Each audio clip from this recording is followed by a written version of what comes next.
The NHL draft is Friday night, and I figured it's about time to look into who could be a Blue Jacket by the end of that Friday night. That's coming up on today's special bonus episode of Locked on Blue Jackets.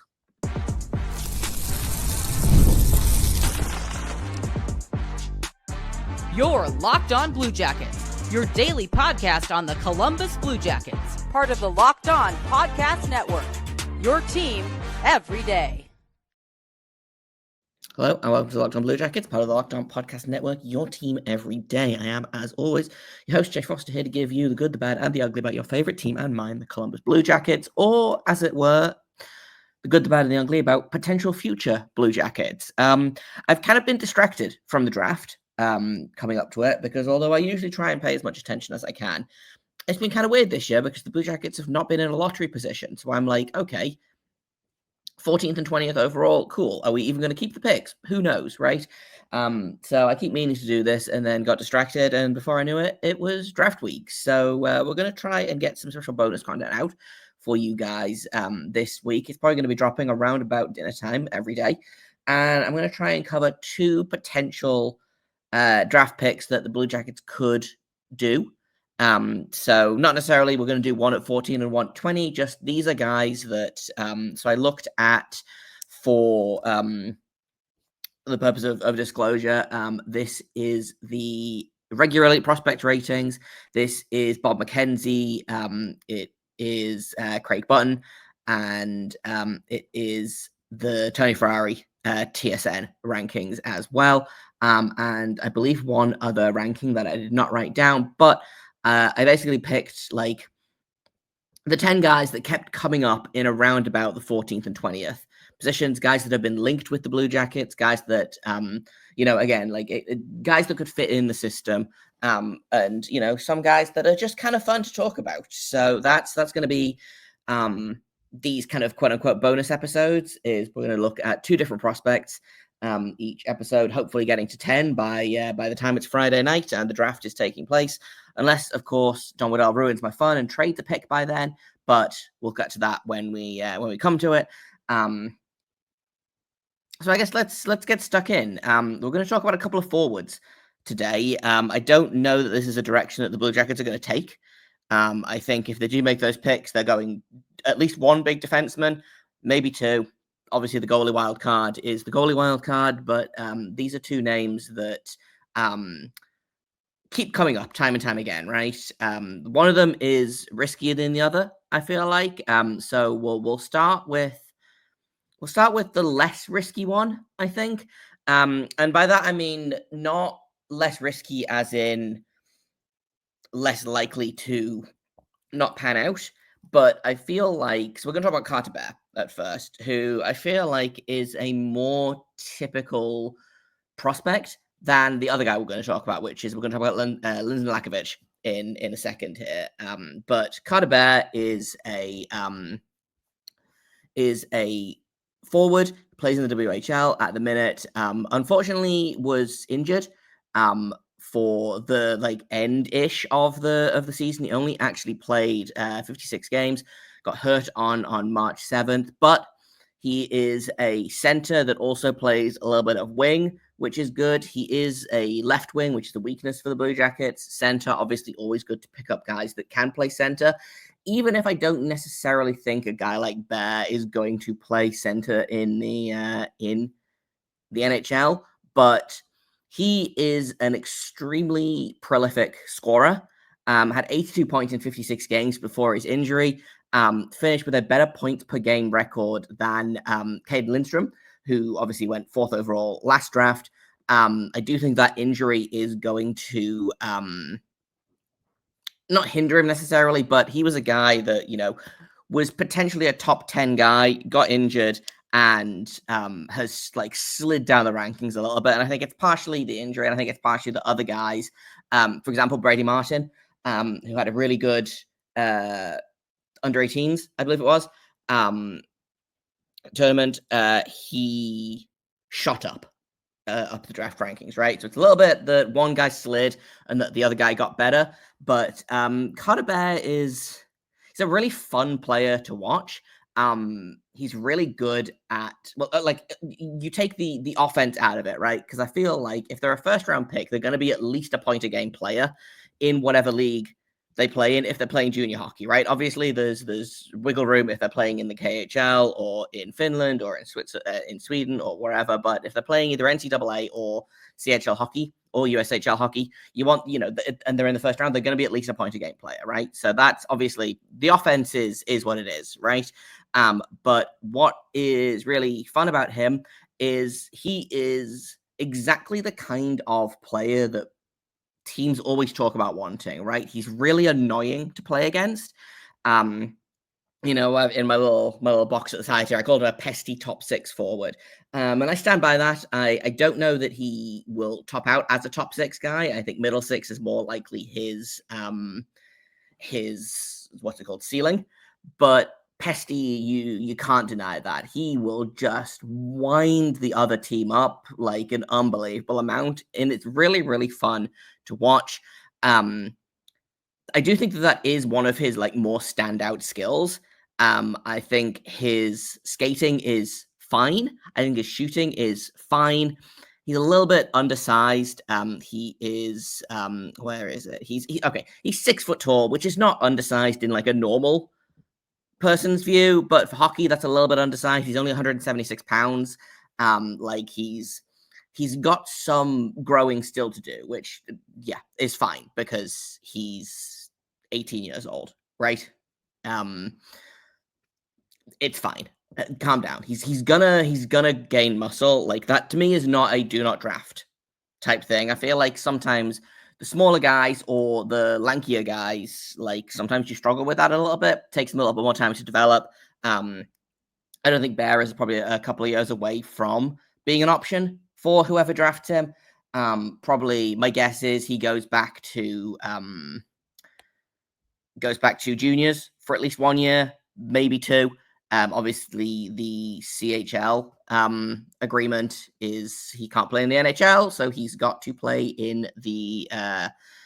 He can't play in the AHL, so he's got to play in the NHL or the CHL, which is really annoying because I feel like Bear is one of those guys that's really, you're not going to know what you have with him until you see him play in like an AHL type situation, right? But for what it is, he is a physical player. He likes to initiate contact. He's a really good forechecker. Likes to win puck battles. Is good at winning puck battles as well, which I feel like are two different things. He's reasonable in his own zone. He's not like a complete liability. But he's got high end production and he's got room to grow. I know that the Blue Jackets are looking at size, that Don Waddell is always looking at size. Like they want to get bigger, they want to get meaner.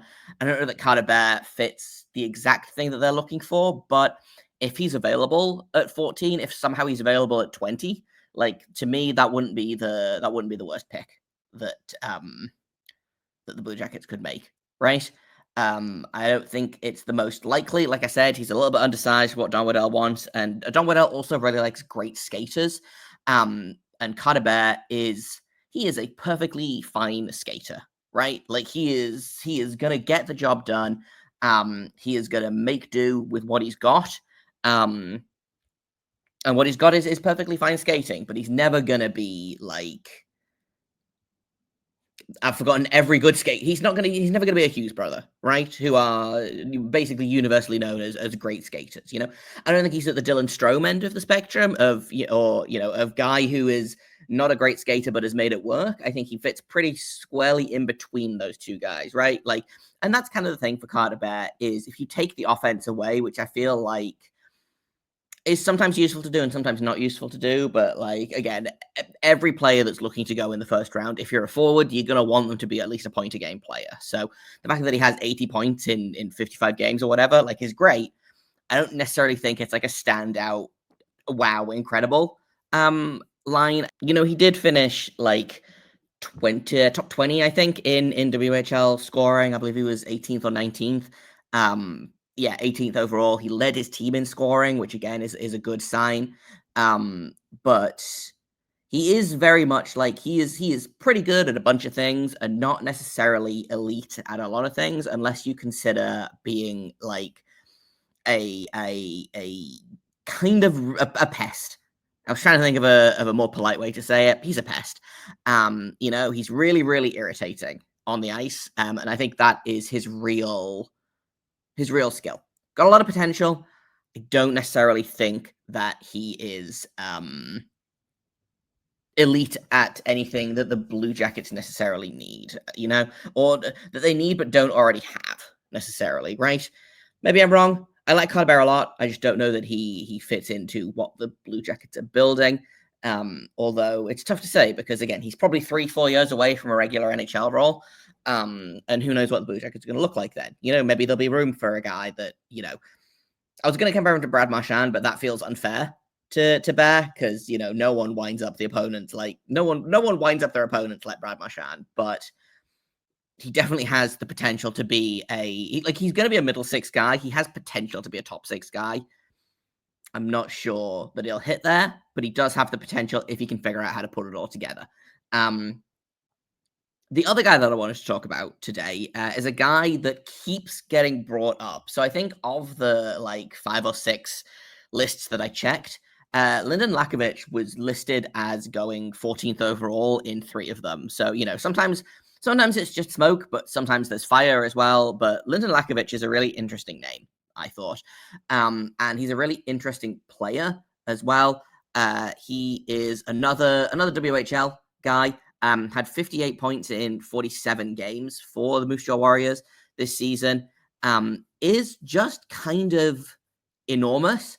He's 6'4", but he's only 190 pounds. So when I say enormous, I mean that he's kind of a string bean, right? It's going to take time to grow into his frame, but when you look at, he has, I believe, similar-ish numbers to Tage Thompson when he was drafted, right? Who, again, was very tall and took a minute to get going. He's, once he finishes filling out, I think there's definitely going to be a player there, right? Plays left wing, which the Blue Jackets need. Again, size is one of the top things that the Blue Jackets are looking for in the draft, and he sure does have that, right? And he skates really well, and he doesn't skate well for a big guy. He just skates really well, right? I don't know that he's necessarily the best skater in the draft, but he is one of the better skaters. He is, again, a lot of fun to watch. Was really good for Moose Jaw. Is, again, going to be another project player for whoever takes them. But definitely someone that I think the Blue Jackets have their eye on. I think what was interesting is I believe that he was on specifically Bob McKenzie's rankings. Now, these are January rankings, so they're not necessarily accurate as of right now. I don't believe McKenzie has dropped his final rankings yet, and those change, but it is always the most accurate, and that's for a reason. And it's not because Bob McKenzie is just the best at evaluating talent. It's that he has all of the inside knowledge, right? He knows probably what each team wants. He knows who's looking at who, right? He knows who's going first, who's going second, who's going third, etc., right? And obviously, if someone goes off the board, then things get a little bit screwy and it's tough to predict by 14. But typically speaking, if Bob McKenzie has someone ranked somewhere, they're probably going to go pretty close to that. So Lynden Lakovic being listed as connected to the Blue Jackets is, if they make those picks, I wouldn't be surprised to see Lakovic be taken. Again, he's a pretty good Waddell type draft pick. Again, he's got size, he's got the skating, which are the two main things. The problem is he's not super physical. He's not one of those guys that throws their weight around, which doesn't have a lot of weight to throw around necessarily. 6'4", 190 pounds is, it's not stick thin, but it's almost Kent Johnson like ratios, I feel like, or potentially even skinnier. Ken Johnson put some weight on this summer, but he again I think he's 6 foot and is hovering around about 195 pounds. So, maybe even skinnier than Ken Johnson, and Ken Johnson's pretty skinny. So again, got some weight to put on. I don't know that he always will, but The physicality needs to come, not necessarily needs to, but it's something that I think they're going to look for. That's what they look for in guys like Dmitry Voronkov, who again is enormous, but is not the most physical guy in the world. So again, Patrick Laine, enormous, not physical at all. So that's the question to me: is are you going to get more of like a Tage Thompson with Lakovic, or are you going to get more of a Patrick Laine? Like both extremely high end talent when they're on, but I feel like Tage Thompson has been more consistent in recent years than Patrick Laine. You can't deny the talent in Laine, but I think inconsistency has been his problem. And I think Lakovic also has more of a similar physique to Thompson than Laine, who again is tall, but also reasonably broad. And if you can get a 80 to 90 point player from a guy like Lakovic, that to me feels like a pretty good guy to get out of the 14th overall pick. Again, I will say it's going to be a project player. Like Tage Thompson was drafted in 2015, 2016, and did not actually really pop until I want to say like 2021. And then suddenly he just like scored 40 goals out of nowhere and then put up like 100 points the next season, right? He had a down season this year, I believe. I don't have the stats in front of me necessarily, but like if you can get a Tage Thompson type player out of Lakovic, like that feels pretty reasonable to me. Of these two players, I think I like Lakovic better. I think his skating is better, and in today's NHL, like you don't need to be a good skater, but it certainly helps, right? Like there are more good skaters that succeed than there are bad skaters who make it work, right? And I'm not saying that Carter Bear is a bad skater, but I think that Lakovic has more like elite or potentially elite qualities. I think Carter Bear is more well-rounded, but I think Lynden Lakovic is really, really, really good at the things he does, right?